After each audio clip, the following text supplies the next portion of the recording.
Olá pessoal, meu nome é Leonardo Fonseca, diretor da ProLinx, empresa focada em segurança da informação. O nosso objetivo hoje é entender um pouquinho melhor o provimento 74, que obriga os cartórios a ter uma nova norma de segurança da informação. O nosso intuito aqui hoje é desmistificar um pouquinho o que é o provimento 74, fazer um resumo dele com base na tecnologia, a gente ter um resumo aí tecnológico de investimentos, desmistificar também toda a parte de investimentos que vocês terão, de infraestrutura, de segurança da informação. No final, vocês verão que é uma solução mais econômica, mais a ver com o tipo de negócio que vocês provêm. Lógico que nesses quesitos tem algumas questões polêmicas, outras nem tanto, mas a gente está aí para apoiá-los e mostrá-los que não é bicho de 7 cabeças. Vamos lá?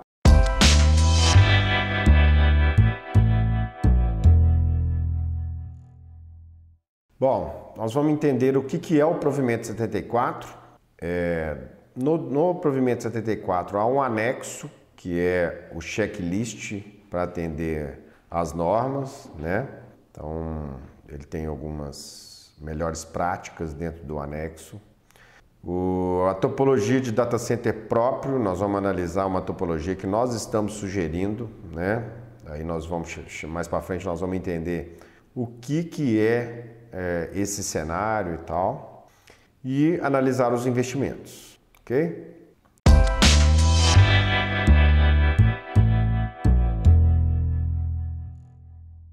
Bom, o provimento 74 tem o objetivo de um conjunto de normas para garantir a continuidade, disponibilidade, segurança do sistema de informação dos cartórios. Bom, isso é importante a gente entender que há um atendimento de normas, mas é importante essas normas também para que a serventia, o cartório continue funcionando e garanta essa integridade das informações.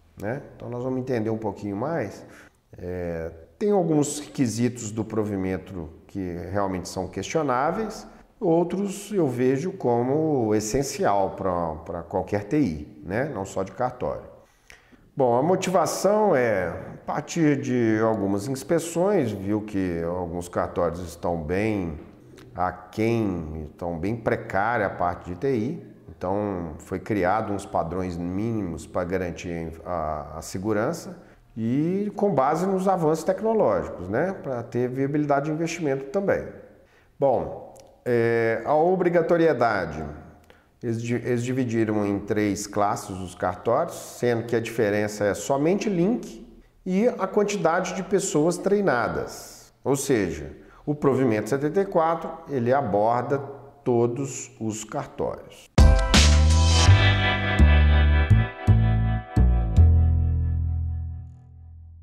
Bom, então nós vamos partir para o resumo do provimento, que são 11 artigos, Desses 11 artigos nós dividimos em 4 grandes grupos: processos e procedimentos, tecnologia, software e banco de dados, pessoas e terceirizados, Bom, processos e procedimentos, elaboração de políticas e rotinas internas de segurança de informação.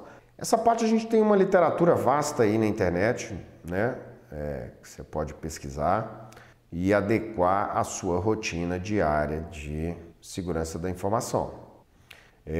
Nesse ponto colocar backup, como é que é o procedimento de contingência, como que é o procedimento de segurança dos meus documentos que não estão no meu sistema de informação, na minha TI, ou seja, aquele documento impresso na impressora que é confidencial, eu preciso cuidar desse trâmite também.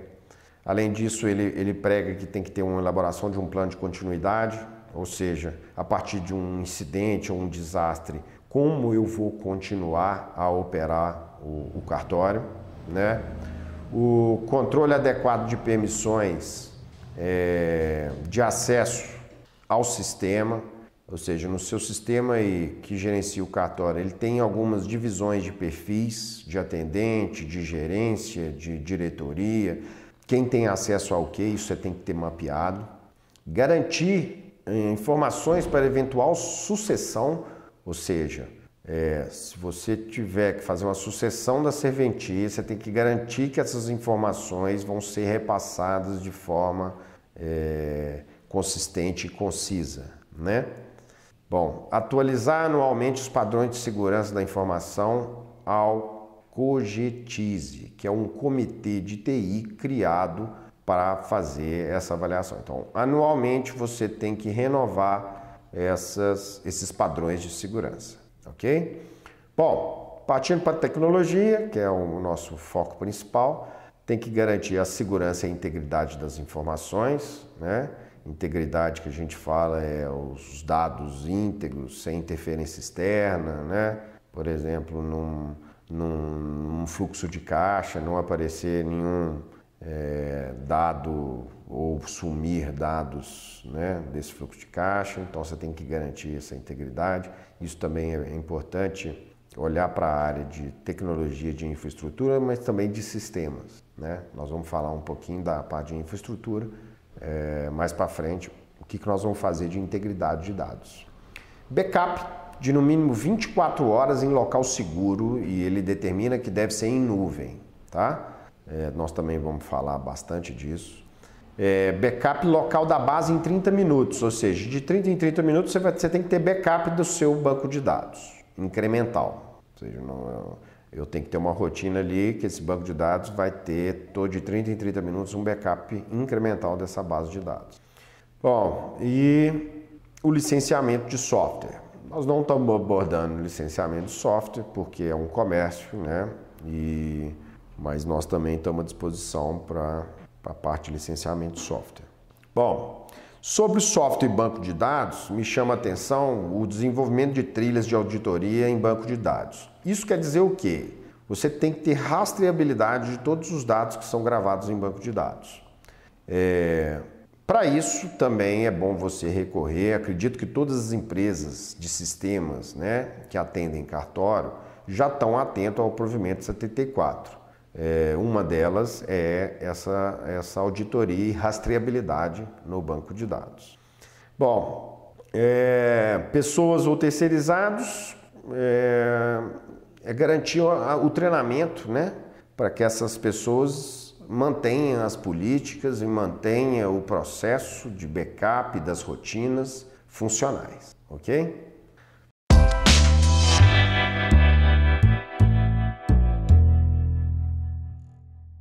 Bom, então nós vamos desmistificar um pouco o anexo, que é o ponto mais tecnológico aí do provimento. E o primeiro ponto que ele coloca é energia estável. Essa parte é bom fazer uma revisão aí com um técnico de elétrica ou um engenheiro para ver como que está a sua rede elétrica. Se você tem aterramento, né? E como que está o seu link de dados. A operadora de internet, acredito que esse mínimo de 2 megabits seja aceitável, né? Lógico que tem algumas regiões aí que são piores com relação a link, mas 2 mega hoje é bem aceitável em qualquer local. O endereço eletrônico, acredito que boa parte dos cartórios já tem o próprio e-mail, isso quer dizer que você tenha um e-mail do cartório, acredito que vocês já atendam esse requisito, né? O outro ponto é o local técnico do CPD isolado. Esse ponto tá bem discutido, porque é um investimento em infraestrutura, né? Você tem que fazer uma área separada para o CPD, ou seja, para todo o aparato tecnológico. Você tem que desenvolver ali na sua estrutura, né? Onde tem uma porta, onde não tenha acesso de qualquer funcionário, etc. Bom, essa parte ela é bem discutível porque vai ter que ter investimento em obra, né? Mas, pessoal, é importante separar a parte de servidores e do famoso CPD, né? Hoje em dia a gente fala data center, por questão de segurança física mesmo, né? Então, a gente já viu aí casos de ex-funcionários que pegam o servidor, leva para casa, né? Então, é importante ter essa segurança. Bom, Um item que para mim ficou bem subjetivo é local técnico com refrigeração compatível com a quantidade de equipamentos e metragem. Ou seja, tem que ter um espaço legal e tem que ser refrigerado. Agora, refrigerado, ele não está dizendo que você tem que colocar um ar-condicionado, né? Se fosse ar-condicionado, e nem está falando quantos graus tem que ter esse ambiente. Então, é um item subjetivo. Bom, a unidade de alimentação ininterrupta no break, compatível com servidores com autonomia de 30 minutos. No cenário que nós vamos abordar aí, ele fala bastante sobre no break. No break é um equipamento para segurar a energia durante no mínimo 30 minutos. Nós já especificamos para um CPD, vocês vão ver que a parte de investimento já contempla um no break. Dispositivo de armazenamento, storage físico ou virtual. Então, indicado um equipamento com custo-benefício interessante e de qualidade. Onde nós colocamos a exclamação é para onde a gente está apontando algum tipo de solução, certo? Então, nessa parte de dispositivo, que é o storage, nós temos uma solução bem econômica que nós vamos sugerir. Serviços de cópia de segurança na internet, backup em nuvem, né? O backup em nuvem a gente sugere o seguinte, que seja um backup como serviço. Ou seja, lá na sua política de segurança você vai terceirizar essa responsabilidade de conferência de um backup. Por que terceirizar?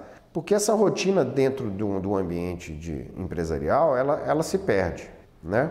Então é importante a gente ter uma garantia que tem alguém olhando por essa rotina e garanta essa rotina de backup, certo? Bom, servidor com sistema de alta disponibilidade que permita a retomada do atendimento à população em até 15 minutos após eventual pane do servidor principal. Esse é o principal ponto do provimento. Eu acho que é o ponto mais discutível do provimento. Aqui, para retornar o atendimento à população em 15 minutos, nós estamos dizendo que nós precisamos de um servidor em contingência, ou seja, ele tem que estar em stand-by, ele tem que estar ali parado, para que na hora que o servidor principal falhe, você acione o stand-by.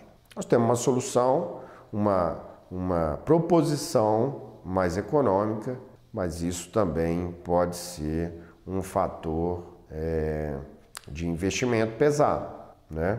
Acredito que seja o ponto mais crítico de todo o anexo, tá? Nós vamos entender um pouquinho mais disso. Bom, impressoras scanner ele só cita, então provavelmente vocês já têm implantado. Switch para conexões de equipamentos internos, né? Eu sugiro que vocês avaliem aí só se há algum hub, que é um equipamento mais antigo, ou um equipamento de mais baixo custo, ao invés de switch, tenha hub, né? Só esse ponto que eu acho que vocês têm que avaliar com mais destreza. E hub também, pessoal, é um investimento, se você tiver um hub, o investimento em switch vale muito a pena porque você vai melhorar muito a sua rede, tá? Bom, então o roteador para controlar conexões internas e externas, o serviço aí, o atendimento a isso vai ser apontado junto com o Firewall Proxy. Bom, provavelmente também vocês já têm um roteador, que o roteador, na verdade, ele pega a internet e manda para a sua rede interna. Então, provavelmente vocês já têm esse serviço e nós vamos apontar ele aí junto com a segurança de borda em Firewall e Proxy. Bom, o software é licenciado para uso comercial, revisão de inventário e o importante vocês terem licenciamento é justamente as notas fiscais, tá?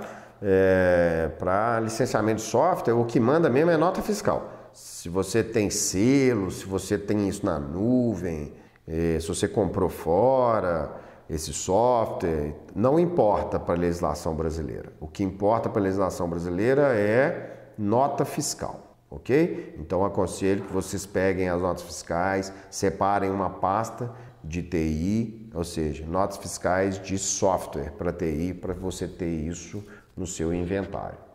Bom, passando para o próximo ponto, software antivírus e antissequestro. Isso aí é uma implantação, indico que toda empresa tenha software de antivírus pago, isso porque os gratuitos não te dão uma segurança adequada, tá? Então É de suma importância você ter um antivírus com seguro, que você tenha um suporte, etc.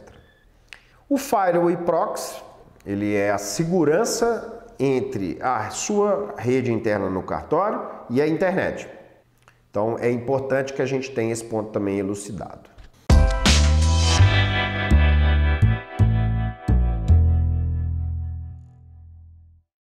Bom, pessoal, então, com base no anexo 1, nós vamos fazer aí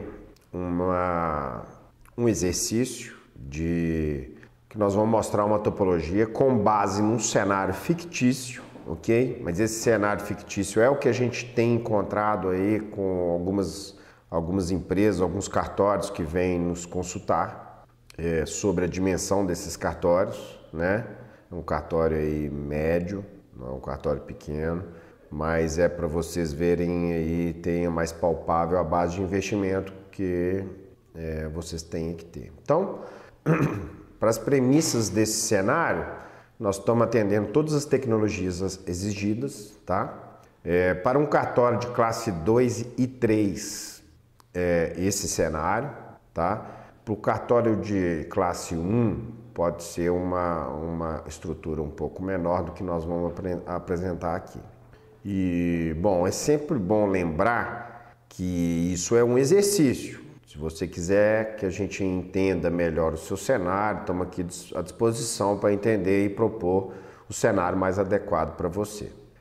Bom, então nós estamos considerando aí que esse cartório tem um servidor Windows 2012 ou superior, tá? Porque nessa arquitetura que a gente vai mostrar é obrigatório ter o 2012 para frente. Um servidor com 8 cores de processamento e 16 GB de memória. Que são os servidores mais atuais aí, servidor de entrada, né? Ele já tem esse tipo de configuração. 15 estações de computadores, ok, ou seja, 15 estações, 15 usuários. E frisando novamente que é um cenário hipotético, né? Com base em um cenário real. E consulte nos casos você tenha alguma dúvida. Bom, a topologia. Começando de cima para baixo, nós temos aqui indicado que tenha 2 links, mas não é obrigatório. É obrigatório ter um link de internet só. É obrigatório ter um firewall. Esse firewall, pessoal, ele coloca como obrigatório, mas assim, dentro de um cenário de um cartório desse tamanho, ele é obrigatório de qualquer forma, né? Com a onda que nós estamos aí de vírus e de sequestrador de dados, né? É preponderante que qualquer empresa, por menor que seja, tenha um firewall, né, para proteger aí a sua rede interna. Aqui, esse outro equipamento aqui, ele está falando do seu switch, que provavelmente você já tem dentro da sua rede. Aqui a gente está exemplificando que são os seus colaboradores, são suas estações de trabalho, suas impressoras, câmeras e tal. Ok? Muitos cartórios provêm também um Wi-Fi para os clientes e para fornecedores e até para os funcionários. Então isso aqui é um cenário bem a ver com o que a gente encontra em cartórios. Daqui para baixo que vem a parte mais pesada de infraestrutura. Bom, tirando o pressuposto que esse cartório já tem um servidor Windows, ou seja, já tem um servidor para suportar esse banco de dados e essa aplicação que vocês têm. A nossa ideia é a seguinte, é virtualizar esse servidor e ter um outro servidor de stand-by. A gente utiliza o servidor de produção, que é o que você vai adquirir, e coloca o servidor atual em stand-by, ou seja, ele preparado para receber em caso de falha do servidor principal. Isso dá para fazer através da tecnologia Hyper-V, que ela vem embarcada com o seu Windows, ok? Então dá para a gente fazer uma réplica dos 2 servidores, né? Eu vou mandando esse servidor, o máximo que nós vamos perder aqui é 5 minutos de informação, né? Porque ele vai mandando tudo que está no servidor principal para o servidor secundário. Se der problema no servidor principal, a gente assume pelo servidor secundário. Esse é o stand-by, essa é a contingência de 15 minutos, ok? Importante também frisar que você vai ter que ter um no-break bem estruturado para suportar essa estrutura toda. Bom, além disso, de ter ele em contingência, ele fala de recuperação de dados. Então, em recuperação de dados, a gente usa também um storage, que é o que o anexo prega, econômico, um storage bem eficiente, mas econômico, não é um HD externo, ok? Isso aqui é um storage via rede. E a gente usa um software que chama Vim, que é para fazer backup do seu servidor. Então, é um software bem bacana. Além disso, o backup em nuvem, né? Levar esses bancos de dados, tudo para a nuvem, ok? Então aqui, ó, nós temos, deu desastre, caiu os 2 servidores e eu ainda tenho como resgatar o meu servidor pelo storage, ok?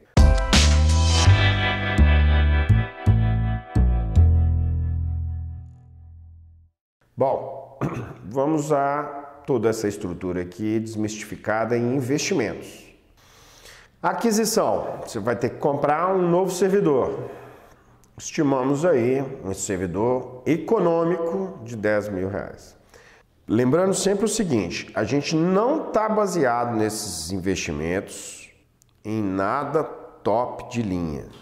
Tudo que está sendo falado aqui são investimentos econômicos. Então nós estamos moldando um servidor, que é um servidor com 8 cores, 16 GB de memória, num HD em RAID 1, SATA mesmo, não é SAS, ou seja, é um servidor de entrada.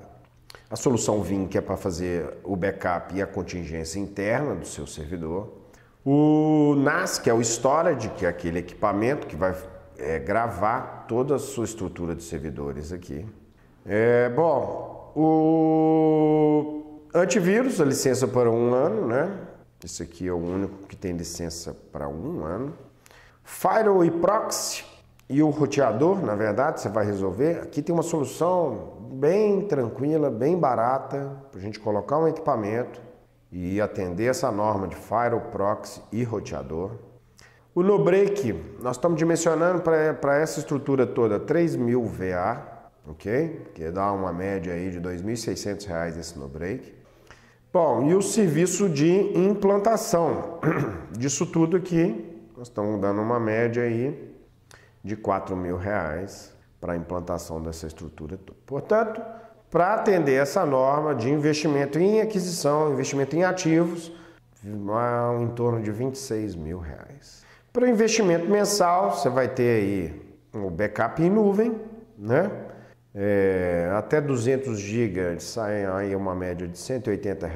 Lembrando o seguinte, esse backup em nuvem, eu estou estimando ele como serviço, ou seja, tem um monitoramento diário com pessoas avaliando o seu backup, ok? Então não é só a ferramenta, você confia essa política de backup para pessoas, para uma empresa que vai cuidar do seu backup. Isso é bom frisar porque tem backup em nuvem, tem várias formas, né? O que a gente aconselha é que você faça um backup em nuvem como serviço, terceirize esse problema.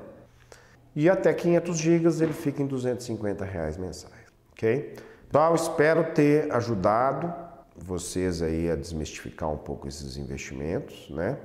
Nós da ProLinks aí estamos a total dispor para entender quais são os seus desafios, para entender como está o seu cenário, quais são, né, os seus investimentos, seu budget, seu orçamento para investimento e o que dá para a gente ajudar vocês nesse projeto aí de atender.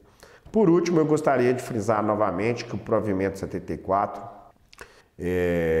algumas questões são polêmicas, mas em suma ele quer garantir que as informações públicas estejam seguras. E a gente quer de TI, analisando, a gente vê que não é importante só para cartório montar essa estrutura. É importante para qualquer empresa de serviço, comércio, indústria. A gente percebe que vários empreendedores estão movimentando nesse sentido. Agradeço a atenção, estamos à disposição. Grande abraço.